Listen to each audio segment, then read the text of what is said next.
Okay, I would like to first thank the organizing committee for inviting me to share the research data with you. The other thing, I really appreciate you stay this late to go through my talk. I'll try to do my best to go through quickly so you don't have issues to have a lunch, which is pretty soon. So when I was invited to give this talk, I was asked to talk about something to do with cardiac glycogen and sodium potassium ATPase. But of course, I agree, but then I didn't really approach very quickly. So Adriana, who presented yesterday, actually was a topic really on cardiac glycoside. She put together earlier, so I thought maybe I have to switch a little bit. That instead of talking about cardiac glycoside, I may have to talk a little bit on sodium potassium ATPase.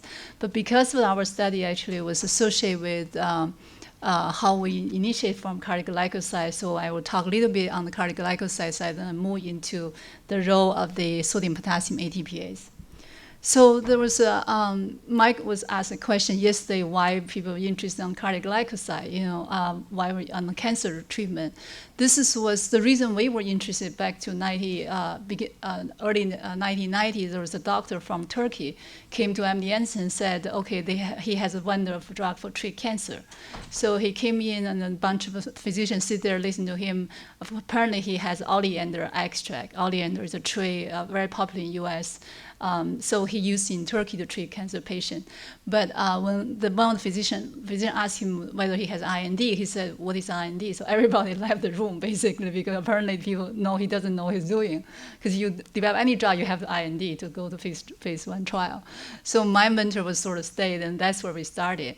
But really go back to the interest on cardiac glycoside was publication in 1980s that the investigator from Sweden, Dr. Stenqvist, he published a paper in the glycoside breast cancer in Lancet, which is observation that what he seen in patients who actually on digitalis for their heart problem, their tumor looks more benign. And then the one didn't was look more, like a tumor tissue. And then he did a follow-up study in 20 years. That in 2001 he published another study that patient who actually on digitalis has only death rate of 6%, while the one didn't was on 34% death rate due to breast cancer. So that's actually triggered the big wave of the interest on cardiac glycoside. Well, we were actually starting at late 1990s. So over the last 6 years, there are over a dozen reviews really come out say there's what is really interesting in cardiac glycoside as anti-cancer. The mechanism, of course, everybody talk about sodium potassium ATPase. So sodium potassium ATPase, and Adriana has given a very good introduction yesterday. I'm just briefly talk about what this enzyme is. A transmembrane protein basically is really maintain the homeostasis of sodium and potassium, and then actually absorb get into the calcium in the cells. Additionally, they also help the transport the glucose, phosphate, and then amino acid. So there's 4 different, there's alpha subunit, and then beta subunit, and gamma. The alpha subunit have 4 subunits, alpha 1 to alpha 4, and then the beta has beta 1 to beta 3, and then the gamma has just 1. Actually, the gamma also considered as PIXYD2 protein. There's 7 different protein called actually regulating sodium potassium ATPase. So the alpha subunit is basically the catalytic unit of the enzyme that really have ability binding the sodium, potassium, and the cardiac glycoside. In the rodent and human, they're actually quite different. The alpha 1 has very little binding capacity to cardiac glycoside compared to alpha 2, alpha 3 in rats, but in human, they're very similar. So this is just what we can find for the study that's showing how they actually express, how dynamically they're changing during the period of time from their fetal stage and then adult. As you can see that in the fetal stage that most alpha 1, 2, 3 expressed in the brain, but interesting enough, they shifted when they become adulthood. The alpha 3 become predominant in the brain. Actually, the alpha 3 is predominant presented in the brain tissue in human. In mouse, the same thing. The other tissue has very little. In the heart, almost identical, different stage, but in the kidney basically is just alpha-1 present, and then the skeletal muscle is alpha-2. So there are different alpha isoform present, but it's not clear exactly how they function until these days. Also, their expression was altered in the different cancer type. As you can see, more changing is on the alpha-1. There's more increased expression in the alpha in different tumor type. There are also some changing on alpha-3 in the expression in different tumor type, particularly in the colorectal cancer and the non-small cell lung cancer. This was our look at the proteins. This one was actually look at RNA expression. So the research we were interested in the beginning, we actually really focused on the sodium potassium ATPase alpha-3. The reason was that back when Dr. Stankwith published a paper in the 1980s, NCI quickly picked up this project, thinking the carglycoside is very important. So they did tests in the NCI, a study sort of lasted a year, then stopped, because they didn't see any anticancer activity. The reason was that because they were using mouse cell line. So mouse cell line, they didn't know what the problem, and we were really interested because we didn't know what's the reason why mouse cell line did not respond. So what we first did, actually, we treat the carglycoside to two different cell lines. We used oleandrin and bobine. The oleandrin is a major component in oleander. So the two cell lines, B16 is mouse melanoma, BRO is human. As you can see, both bobine and oleandrin treated B16 show no any anti-cancer activity at all. But then in the BRO actually has better effect. That's suggesting that probably there's some different alpha subunit expression in the mouse and human. And then you can see here, that's what we did. We look at alpha-1, alpha-2, alpha-3. These are mouse cell lines. These are human. Definitely, the mouse actually lacking alpha-3, almost no alpha-3 at all in the mouse cell line. But human, that we actually checked it, that including the BRO, MDA231, which is breast cancer, and then leukemia, which is HL60, and the colon cancer, they all have alpha-3 expression. So that's where we start getting very interested to find out why the alpha-3 is important for carglycoside-mediated anti-cancer activity. So when we then look at took the mouse pancreatic cancer cell line and the human, so PANCO2 is mouse, and then the other three are the human cell line. As you can see here, there's alpha expression are higher in the human, in this one human cell line, and then also high in mouse. But the alpha-3, there's nothing in the mouse at all. But there's more different expression in the human pancreatic. But when you treat this in oleandrin, you can see they show different response. The curve on the left is most effective, which is PANC1 has the highest alpha-3. And then when you shift it, look at the curve actually shifted from the left to the right, which the PANCO2 has almost no effect. So that's suggesting probably the alpha-3 or maybe alpha ratio is very critical in response to carglycoside-induced cell death in pancreatic cancer. These are the ratio. And then we did similar thing as Adriana did yesterday. They did alpha-1. We actually look at a bunch of cell lines to look at the alpha-3, alpha-1 ratio, and then look at the IC50. As you can see, there is some kind of good correlation to show you have more alpha-3 than alpha-1. There seems to have better cytotoxicity of the agent to the cell line. So the mechanism initially result, that's probably one of the major, really major one could be because the carglycoside sodium potassium ATPase inhibitor. So is that possible because they will affect the uptakes? So what we did was we labeled the oleandrin using the fluorescence labeling, and then we treated two cell lines. As you remember from the last slides, the BSPC3 has very little alpha-3 and PANC1 has a lot. Then when we treat the cell line for 24 hours, you can see in the BXPC3, which has a little alpha-3 expression, has almost no fluorescent green, showing there very little in the 50 nanomolar. But if you look at the PANC1, there are a lot of oleandrin actually get into cells. That's for sure suggesting the alpha-3 expression is critical, at least for the absorption of the drug into the cancer cells. So we take one step further to really look at what's happening if you manipulate the target alpha-3. We use alpha-3 actually silence the, using silence RNA, reduce alpha-3 MR expression and protein.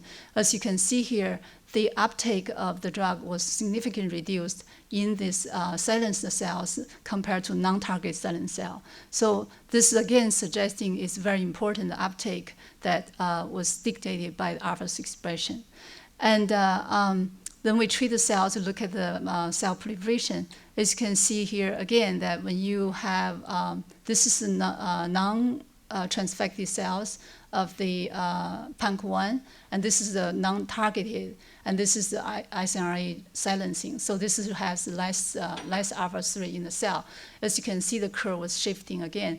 So that suggests again the alpha-3 is a very important target for at least autoandrogen-mediated effect. We also test this in the bufalin, which is come from the toad, the cardioglycoside. We see the similar effect. And then digoxin and digitoxin as well. So then we were also thinking, you know, what's happened if this, a lot of time we present this, people ask, do you know what alpha-3 is doing really there? And we don't know, really to tell the truth, we really don't know until this day. We'll try to still work on it.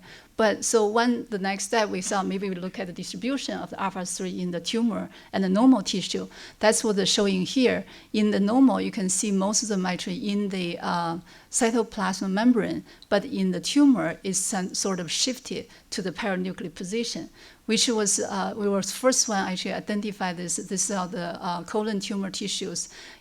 We did 31 biospecimen tissue, basically 31 pairs, 62 sample. We give this slice to 2 pathologists. They were blended, look at them, just evaluate, almost get 100% agreement between them. So in the normal, they are 100% actually stay localized in the plasma membrane, but then 100% tumor actually moved it to peri-nuclear position. But we don't really know exactly what the rule. We have very preliminary data show it does affecting the cardioglycoside effect, but we don't know what else they were actually playing the role. This is the same thing we did look at the lung tumor. You see here that the most tumor has the enzyme located in peri-nuclear position, and then majority of the normal actually in the cytoplasmic membrane. What we did was we also want to see if we changing the cell type that from cancer to differentiated, sort of like a semi-normal, whether this shift is happening. So this is a cancer cell. You can see this is a CACO2 cell, human colon cancer cell, that majority of them actually expressed in the alpha-3 in the peri-nuclear position. But when you differentiate it with sodium butyrate, they actually showing that they're more in the cytoplasma. And what was also interesting to us when we look at the treated cells with autoandrogen in differentiated, non-differentiated. So the differentiated cell has very little response or treatment, but non-differentiated does. So apparently the location of the enzyme also important for the cardiovascular effect as well. So we have recently just, so then the next step, we actually want to see if this the tissue distribution and the expression in the really human tissue any different at all. So this is the next step we did. So we got some normal colon and then or non-tumor colon adjacent and then the tumor. We did 2 studies, one in MD Anderson, one in Cornell University. As you can see, both of the results show very consistently in the colon tumor, colon cancer, there are more alpha-3 expressed in the tumor compared to normal tissue. Same thing was repeated in the Cornell University result. Basically, they're showing almost 80% of the colon tumor has more alpha-3 expression compared in adjacent non-tumor tissues. So we recently did also a study look at the whether we can see the anti-tumor effect in the animal model. We treated this oleander extract, which contain oleandrin in the PANC1 model put into the mouse pancreas. We actually see almost 80% tumor actually gone in the pancreatic tumor. So apparently it does have some very good efficacy, but we still try to figure out the mechanism. So now I want to change the topic a little bit. I want to talk a little bit on the really alpha-1 because we have been having a student that tried to start actually looking at the alpha-3 in HCC, which is human hepatocellular carcinoma, but she had a hard time to see their alpha-3. Apparently, they're very low. So, but when we did look at the genomic database called GEO, which is public, public genomic database repository, when we found out was that when we found the tumor, actually the alpha-1 was really highly elevated compared to non-tumor, adjacent non-tumor tissues. This is MRE expression.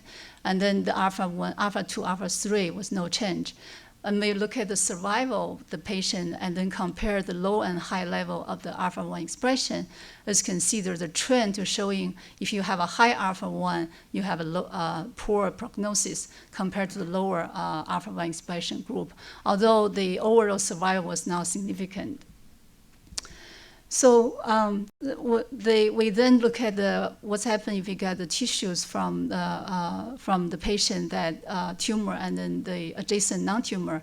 We also look at the proteins to see what's happened if the protein level. As you can see here, there's 14 pair of the normal and tumor.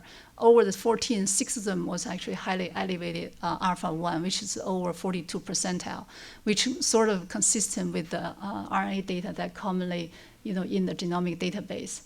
So suggesting that in the liver cancer, alpha-1 might be more important than the alpha-3 in pancreatic cancer, colon cancer.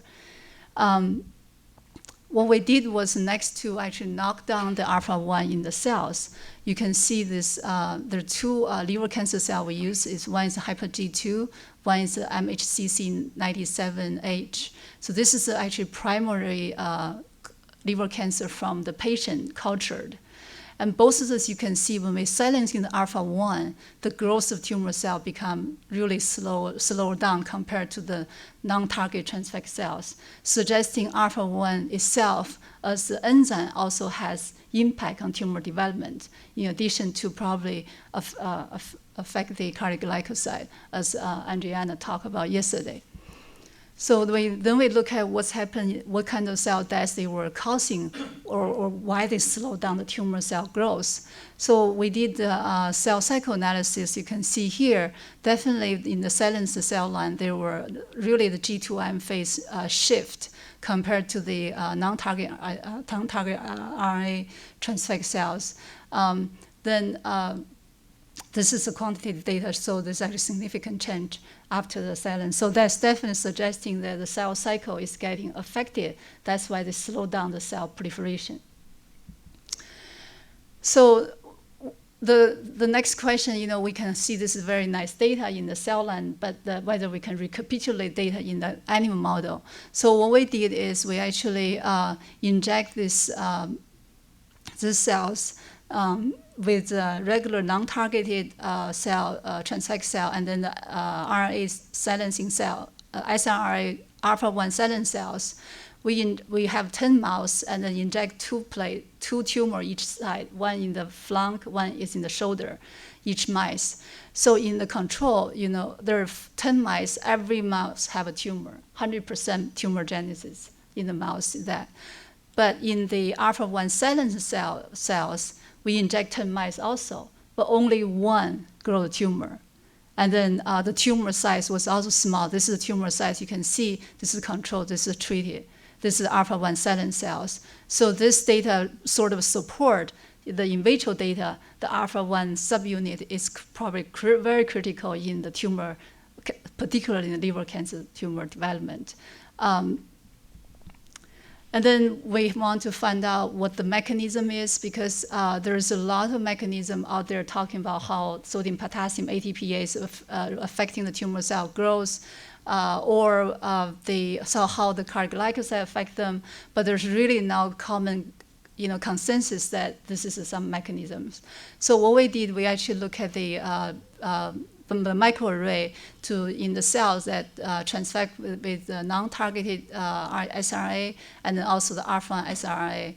And you can see here, it's not easy, I guess. There was a big shift Actually, this was should be red. This is green, but it's not clear here from IC. There's a big shift on the gene actually in 2 different cell lines that we tested.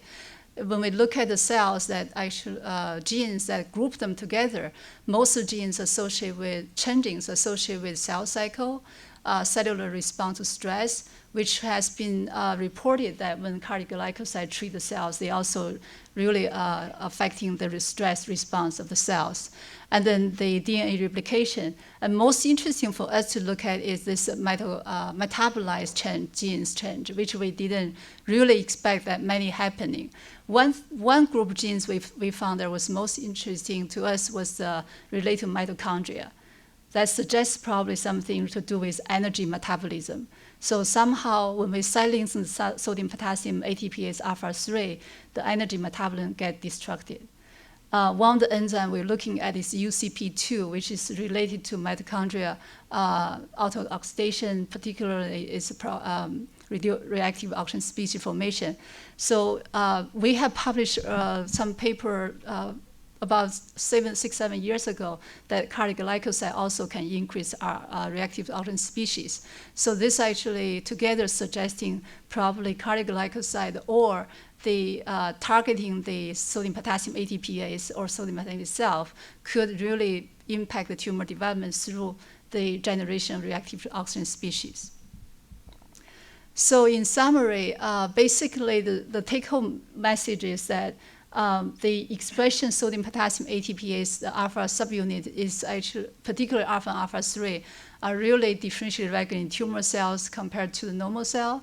And then the distribution, the alteration of those subunits is also different in different type of cell, type of cancer. And the expression of alpha 3 is very important in the cardioglycoside-mediated anti-cancer activity, probably through the modulation bioavailability and cytotoxicity. And then finally, the sodium potassium ATPase alpha 1 could function as a single proteins in the liver cancer, could be a new target.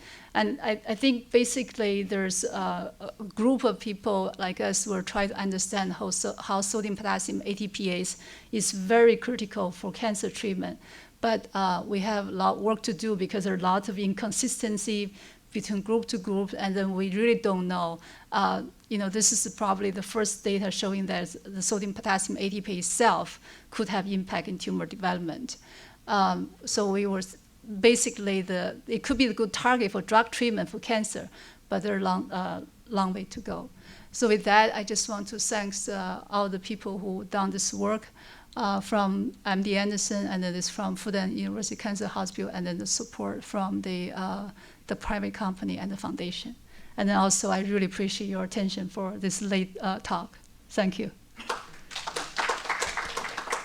Okay. Did I understand you correctly that sodium potassium ATPase is also in the nuclear membrane? No, it's actually in the peri-nuclear position. It's sort of moved to the cytosol. So it should be in the membrane, right? You don't see that much in the membrane. It's all in the middle of the cell. Yeah, it's in the middle of the cells. This was interesting because we initially did some oleandrin treatment with fluorescence. We'll try to track down where the oleandrin go. It's all were in that position. So we're wondering why they went there. And that's before we actually look at the distribution. So it seems like sodium potassium ATPase has non-transport function. Right. Exactly. That's right. That's a lot of group. I mean, there's a group from Israel, group from Belgium, group from Italy, group from China, Japan. We all try to figure out what this thing doing there. But it's very, very difficult to study. For example, alpha 3, we couldn't figure out why the expression of genes and proteins are discordant. You can see the protein, but you cannot see the RNA. You see RNA, you don't see protein. And then also, really they think the central thinking people think is affecting the SRC pathway. The SRC is very important for tumor development. But apparently this sodium potassium AT, when they inhibit it, it's actually increased SRC kinase activity. So we don't really quite understand. But definitely they have a certain role in addition to the just transport. So you think that there's a lot of directional movement of molecules in the cell, Right. not just across cell membrane. Right. So you think that sodium potassium ATPase moves something directionally, not necessarily ions, but maybe some proteins or some small molecules. That's possible. That's very possible because it's also help transport glucose, transport phosphate, all the stuff that's very critical for tumor cancer growth, for tumor cell growth. I have similar substance related to what Dr. T asked, but this ATPase is a membrane-bound receptor. Yes, yes. How come when in your histology data it's in the peri-nuclear or cytoplasm, not the plasma membrane? So it's really confusing. So can you comment on that? In the tumor, we really don't understand why they translocate. They're actually. In the normal cell, in your control, you said it's cytoplasm, not the plasma membrane. It's a membrane. It should be the membrane. If you look at, if I can go back, I probably misunderstood. there. Yeah, this is actually located in the membrane here. But And in this. tumor, it's not. It's more in the cytoplasm. This is more in cytoplasm. If you look at, yes, in the tumor, yes.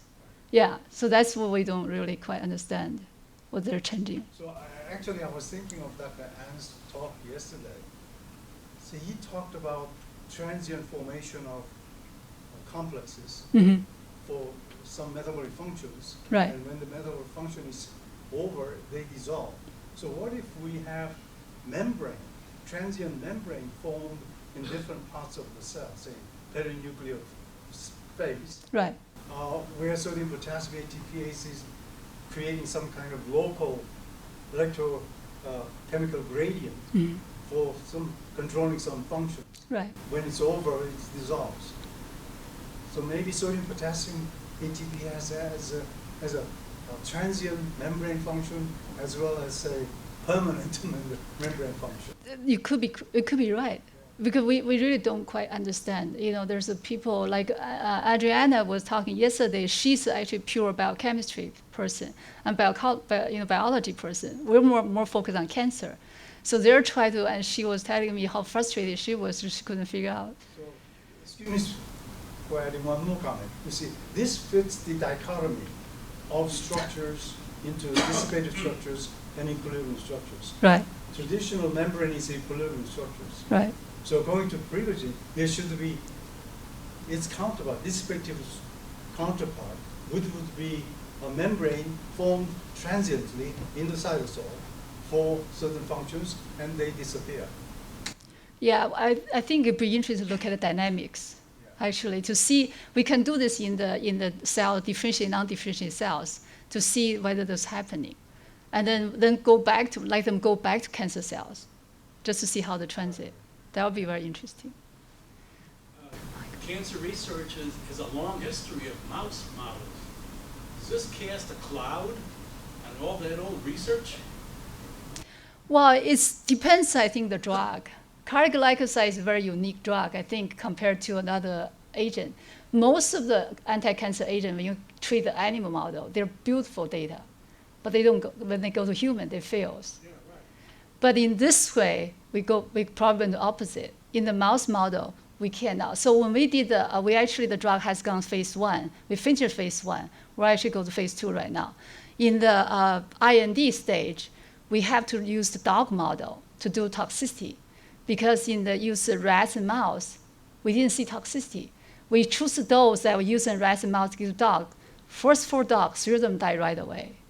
So see, this is a very interesting compound that have this special property. But most of other agents, they treat beautifully in mouse cancer model, but they most fail in humans. So, Good presentation. thank you. I have seen some changes in beta-actin expression in between the groups. Because beta-actin is a housekeeping protein, control protein. It has not changed in any conditions. Beta The what? slides I have seen. Oh, what was it? Some changes in beta-actin expression in between the groups. Beta actin? Beta-actin is a control protein, housekeeping protein. Which one was it? Yeah, please. Yeah, this is so yeah, this is an interesting question, actually. This was done this was done in Cornell. I didn't really question them, you know. But what's happened was that when we published the paper, there was a question. Beta-actin actually affected sometime by cardiac glycoside, or the sodium potassium change could affect that because it's structural protein. So we have to use tubulin for our study, basically, to show. But anyway, yeah, this is there are some probably changes there. Yeah, we'll take a look back to that. Okay. All right. Any questions? All righty. Okay, thank you. So thank you again. And that will